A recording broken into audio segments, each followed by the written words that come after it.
Napoleon tayyor bo'ldi mana. Bemalol shunaqa holatda sotuvni ham yo'lga qo'ysangiz bo'ladi. Umuman siz uyaltirmaydigan eng ishonchli zo'r retseptni hadya qilib beryapman. Faqat yurechani bosib, yaqin tanishlaringizga yuborib qo'yishni unutmasangiz bo'ldi. Buni ko'rinishini qaranglar qizlar, shunaqangi zo'r, bogatay bo'lib chiqdi.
Napoleonni kremi qizlar har doimgidek обычный sariyog' bilan sug'ushkonkani mikser qilib olganman. Sariyog' faqat oldindan eritilgan yumshoqqina bo'lishi kerak. Sug'ushkonka bo'lsa muzdekkina bo'lishi kerak. Mikserda yaxshilab bir 5 minutcha ko'pirtirsak, shunaqa mana quyuqqina massa tayyor bo'ladi. Juda ham bundan suyuq bo'lib ketmasin mana. Cho'michdan to'kayotganimizda uzilmasdan tomish kerak. Agar tomchi bo'lib tomsa, slishkim suyuq bo'lgan bo'lasizlar, bu Napoleonni ko'rjiga sursanglar oqib hammasi chiqib ketadi. Bu hozir o'zida shimilib qoladi. Mana bu yerda chetdan chiqqan ortiqcha qavatlarini maydalab oldim. Hozir buni sitidan o'tkazib sepamiz oxirida. Ana endi bir cho'michdan tayyor kremimizni solishni boshlaymiz.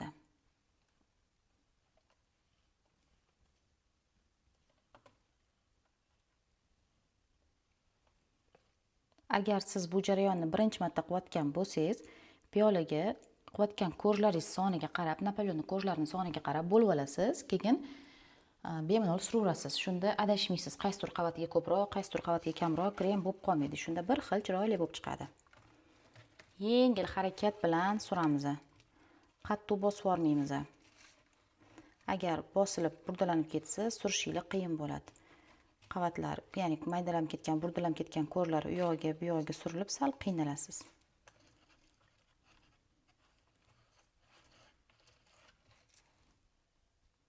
Endi keyingi qavatini qo'yamiz. Har bitta qavatini qo'yayotganda e'tiborli bo'lasizlar. Mana bu ustki tomoni. Men teskari tomoni bilan qo'yaman. Shunda mana tekisroq. Ammo bu o'nggi tomonda sharikchalari ko'proq, surish sal qiyinroq bo'ladi. Orqa tomoni bilan qo'yamiz va shu tomoniga krem surib chiroyli ketma-ket taxlab chiqamiz. Hamma qavati mana birinchi qavatdan boshlab teskari taxlaganman. Hamma qavat teskari bo'ladi.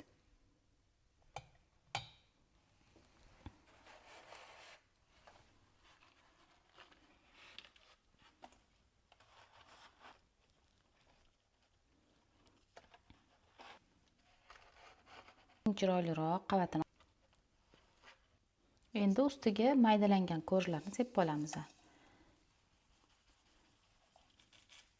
Mana shunaqa holatda sepsanglar juda ham nejniy bo'lib chiqadi ustlari.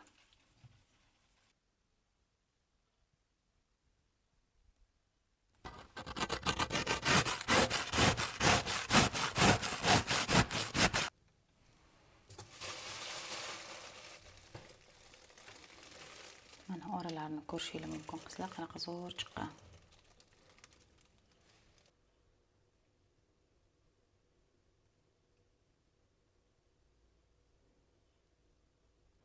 Buni oralarini qaranglar qizlar, bemalol daromad qilsanglar ham bo'ladi.